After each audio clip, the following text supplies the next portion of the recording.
শৈশব থেকেই উদ্ধব শ্রীকৃষ্ণের সঙ্গে থাকতেন। তার রথ চালানো থেকে শুরু করে অনেক সেবা করতেন, কিন্তু তিনি কখনোই ভগবানের কাছ থেকে কোনো সাহায্য বা বর প্রার্থনা করেননি। যখন ভগবান তার শ্রীকৃষ্ণ অবতার লীলার প্রায় শেষ পৌঁছেছেন, তখন একদিন তিনি উদ্ধবকে ডেকে বললেন, প্রিয় উদ্ধব, আমার এই অবতারে কত মানুষকে আমি সাহায্য করেছি, বর দিয়েছি, কিন্তু তুমি আমার কাছে কখনোই কিছু চাওনি। তুমি এখনই আমার কাছে কিছু প্রার্থনা করো। তোমাকেও কিছু কৃপা করার আনন্দ লাভের মাধ্যমে এই অবতারে আমার লীলা সমাপ্ত করতে চাই। যদিও উদ্ধব ভগবানের কাছে কিছু চাইতেন না, কিন্তু তিনি শৈশব থেকে ভগবানের লীলা অত্যন্ত কাছ থেকে দেখতেন। ভগবানের শিক্ষা আর তার কাজের মধ্যে কিছু আপাত সামঞ্জস্যতা তাকে বিহ্বল করত। তার ব্যাখ্যা জানতে তিনি সবসময় উদ্গ্রীব থাকতেন। আপনি আমাদের জীবনযাপনের একটা পথ দেখিয়েছেন, কিন্তু আপনি নিজে চলছেন অন্য পথে। আপনার মহাভারতের লীলায় আমি আপনার অনেক লীলার কিছুমাত্রই বুঝিনি। আমি আপনার কর্ম ও তার উদ্দেশ্য সম্পর্কে জানতে অত্যন্ত উদ্গ্রীব। কৃপাপূর্বক আপনি আমার অভিলাষ পূর্ণ করবেন কি?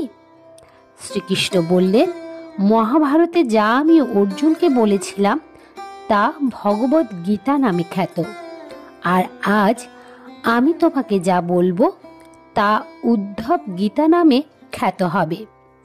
নিঃসংকোচে জিজ্ঞাসা করো উদ্ধব। উদ্ধব বললেন, প্রথমে আমায় বলুন প্রকৃত বন্ধুকে।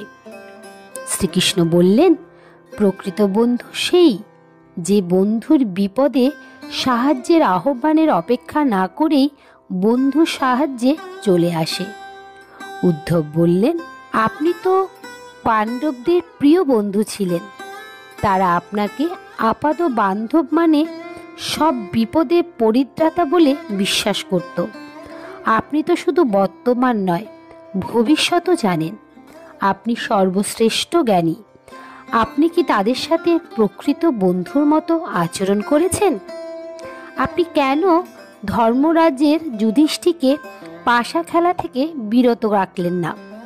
আর যখন তা করলেন না, তখন কেন ধর্মরাজ যুধিষ্ঠিরের পক্ষে ভাগ্যকে পরিচালিত করলেন না, যাতে অন্তত ধর্মের জয় হতো? ধর্মরাজ যুধিষ্ঠির ধন সম্পদ রাজ্য নিজেকে হারানোর পর আপনি তো পাশা খেলা বন্ধ করতে পারতেন। পাশা খেলার দণ্ড থেকে আপনি তাকে রক্ষা করতে পারতেন। আপনি তাও করেননি। দুর্যোধন যখন প্রস্তাব করেছিল যে পাণ্ডবদের সব সৌভাগ্যের উৎস দ্রৌপদীকে পাশায় বাজি রাখতে, ধর্মরাজ যুধিষ্ঠির সব হারানোর সম্পদ ফিরিয়ে দেওয়া হবে, আপনি তো তখন আপনার ঐশ্বরিক ক্ষমতা ব্যবহার করে পাশার গুটিকে ধর্মরাজ যুধিষ্ঠিরের পক্ষে চালিত করতে পারতেন। বরং আপনি তখন এলেন যখন দ্রৌপদী তার সম্ভ্রম প্রায় হারিয়েই ফেলেছে, আর আপনি দাবি করছেন যে বস্ত্র দিয়ে আপনি তার সম্ভ্রম রক্ষা করেছেন। সভায় এতগুলো মানুষের মধ্যে একজন স্ত্রীলোকের চুল ধরে টেনে হিস্টে এনে তার পরনের বস্ত্র প্রায় খুলে ফেলার পর তার কোনো সম্মান আর বাকি ছিল কি? আপনি তার কি রক্ষা করলেন? চরম বিপদের সময় আপনি সবাইকে রক্ষা করবেন বলে আপনার নাম আপাত বান্ধব। বিপদের সময় যদি আপনি সাহায্য না করলেন, তাহলে এ সাহায্যের অর্থ কি? এ কি ধর্ম? প্রশ্নগুলো করতে করতে উদ্ধব অঝোর নয়নে কান্না করছিলেন।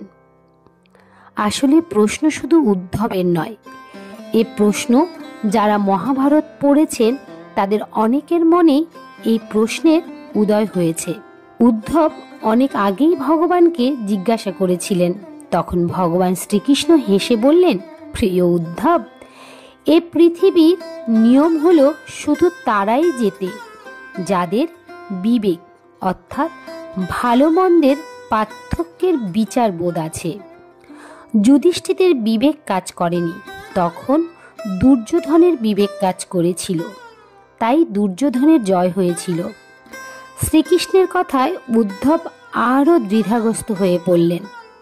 ভগবান শ্রীকৃষ্ণ বলতে লাগলেন, দুর্যোধনের অনেক সম্পদ ছিল, কিন্তু সে পাশা খেলা জানত না, তাই সে মামা শকুনিকে তার জায়গায় খেলতে বসিয়েছিলেন। এটাই বিবেক। ঠিক একইভাবে যুধিষ্ঠির মহারাজ আমাকে খেলতে বলতে পারত, আমিও সম্পর্কে তার পিস্তত ভাই। কে জিতত যখন আমার আর শকুনি মামার মধ্যে খেলা হতো? তোমার কি মনে হয় উদ্ধব, আমি কি করে যুধিষ্ঠিরকে ক্ষমা করি যখন সে আমাকেই ভুলে গিয়েছিল? বিবেক বর্জিত অবস্থায় সে আরেক ভুল করে বসল। সে প্রার্থনা করল আমি যেন পাশার ওই সভাতে না যাই, আর তার ওই প্রতারণার শিকার হয়ে বাধ্য হয়ে পাশা খেলার পরিণতির কথা না জানি। সে প্রার্থনা দিয়ে পাশার ওই সভার বাইরে আমাকে বেঁধে ফেলল। আমি তো বাইরে অপেক্ষা করছিলাম আর প্রত্যাশা করছিলাম কেউ অন্তত আমাকে ভিতরে আসার প্রার্থনা করুক। যখন ভীম, অর্জুন, নকুল, সহদেব হেরে গেল, তখন তারা দুর্যোধনকে অভিশপ্ত আর নিজের ভাগ্যকে দোষারোপ করায় ব্যস্ত ছিল। আমাকে কেউ স্মরণ করেনি। দুর্যোধনের আদেশে দুঃশাসন যখন দ্রৌপদীর চুল ধরে টেনে হিঁচড়ে সভায় নিয়ে এলো, দ্রৌপদী তখন আমাকে স্মরণ করেনি। তার নিজের সামান্য ক্ষমতার উপর ভর করে প্রতিবাদ করছিল মাত্র। একবার আমাকে স্মরণ করেনি, একবারও না। দুঃশাসন যখন তার বস্ত্র হরণ করতে শুরু করলো, তখন তার কিছুটা শুভবুদ্ধি উদয় হলো। নিজের শক্তির উপর আস্থা হারিয়ে তখন চিৎকার করতে শুরু করলো, হে হরি অভয়ম, হে কৃষ্ণ অভয়ম। তখন আমি তাকে সাহায্য করার সুযোগ পেলাম। আমাকে ডাকা মাত্রই আমি ছুটে গিয়েছি। এখন তুমি বলো উদ্ধব, আমার দোষটা কোথায়? উদ্ধব বললেন, অসাধারণ ব্যাখ্যা প্রভু, আমি সন্তুষ্ট। আমি কি আপনাকে আরেকটি প্রশ্ন করতে পারি? কৃষ্ণ অনুমতি দিলেন। উদ্ধব জিজ্ঞাসা করলেন, প্রভু, তাহলে আপনি ডাকলেই আপনার ভক্তকে সাহায্যে আসেন, নিজে থেকে ধর্ম রক্ষা করতে আসেন না? শ্রীকৃষ্ণ বললেন, উদ্ধব, পৃথিবীতে সবার জীবন চালিত তাদের কর্মফলের উপর। আমি এতে কোনো হস্তক্ষেপ করি না। আমি তোমার অত্যন্ত কাছ থেকে সব কিছু সাক্ষী হই মাত্র। এটাই ঈশ্বরের ধর্ম। উদ্ধব বললেন, ওহ, তাহলে আপনি আমাদের খুব কাছ থেকে পাপ করতে দেখতে থাকেন। আমরা যত পাপের পর পাপ করতে থাকব, আপনি তখনও দেখতে থাকবেন। আপনি কি চান আমরা একের পর এক পাপ করতেই থাকি, ভুল করতেই থাকি, আর তার ফলে শাস্তি পেতেই থাকি? শ্রীকৃষ্ণ বললেন, উদ্ধব, তোমার প্রশ্নের গভীরতা অনুধাবন করো। তুমি যখন বুঝতে পারছো আমি তোমার খুব কাছে, তোমার কর্মের সাক্ষী হই, তাহলে কি করে তুমি খারাপ কিংবা অনৈতিক কাজ করো? তুমি ভাবো, আমার অজান্তেই তুমি অনেক কিছু করতে পারো, আর ঠিক তখনই তুমি বিপদে পড়ো। ধর্মরাজ যুধিষ্ঠির অজ্ঞতা ছিল এটাই যে তিনি ভেবেছিলেন তিনি আমার অজান্তে পাশা খেলবেন। যদি তিনি সত্যি এটা অনুধাবন করতেন আমি সব সময় সবার সঙ্গে তাদের কর্মের সাক্ষী থাকি, তাহলে কি পাশায় ওই সবাই ভিন্নভাবে শেষ হতো না? উদ্ধব বিস্ময়ে হতবাক হয়ে গেলেন, ভক্তিতে আপ্লুত হলেন। তিনি বললেন, কি সুগভীর দর্শন, কি সুমহান সত্য! আমরা যখন জানি যে কোনো কিছুই ভগবান ছাড়া চলে না, তখন আমরা কিভাবে সাক্ষী হিসাবে তার উপস্থিত অনুধাবন করতে পারি না? এ চরম সত্য ভুলে গিয়ে আমরা কিভাবে কর্ম করি? ভগবত গীতা জুড়ে এই শিক্ষাই তো ভগবান অর্জুনকে দিয়েছিলেন। তিনি অর্জুনের রথের সারথি তথা তার পথ নির্দেশক হয়েছিলেন, নিজে যুদ্ধ করেননি। তাই আপনি যখন চরম বিপদে পড়বেন, হতাশাগ্রস্ত হবেন, বুঝে উঠতে পারবেন না কি করা উচিত, তখন ঈশ্বরের শরণ নিন।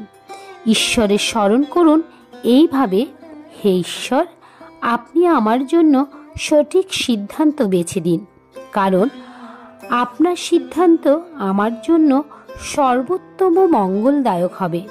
মনে রাখবেন, ভগবানের কাছে কোনো কিছু প্রার্থনা করে যদি পেয়ে যান, তাহলে তা আপনার জন্য সুসংবাদ, আর যদি তা না পান তাহলে তা আরও বেশি সুসংবাদ আপনার জন্য, কারণ আপনি যা পেয়েছেন তা আপনার জীবনের সিদ্ধান্ত ছিল, আর যা পাননি তা শুধুই ভগবানেরই সিদ্ধান্ত ছিল। ভগবান যা সিদ্ধান্ত নেবেন আপনার জন্য সেটাই সর্বোত্তম। হরে কৃষ্ণ। তাহলে এ পর্যন্তই। ভিডিওটি যদি আপনাদের ভালো লেগে থাকে তবে অবশ্যই একটি লাইক করবেন এবং কমেন্টে রাধা মাধবের জয়গান করতে ভুলবেন না যেন। এ ধরনের ধর্মীয় ভিডিও পেতে এবং নিয়মিত গীতা পাঠ শুনতে চ্যানেলটিকে অবশ্যই সাবস্ক্রাইব করবেন। দেখা হচ্ছে অন্য আরেকটি ভিডিওতে। ততক্ষণ পর্যন্ত আপনারা ভালো থাকবেন, সুস্থ থাকবেন। হরে কৃষ্ণ কৃষ্ণ কৃষ্ণ হরে হরে, হরে রাম রাম রাম হরে হরে। নমস্কার।